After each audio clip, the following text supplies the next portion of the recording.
Ay.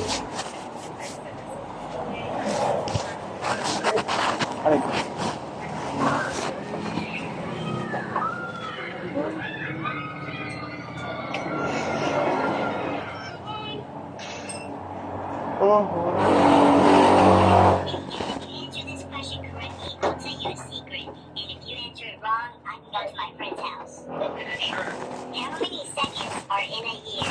What? 3,000? Wrong.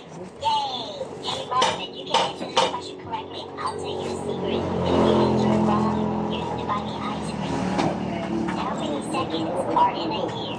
She's gonna get it wrong. Well, Oh, man. You got it right. You know Miss Johnson, my teacher? Ito po mga teacher. We never had a dinner when she studied.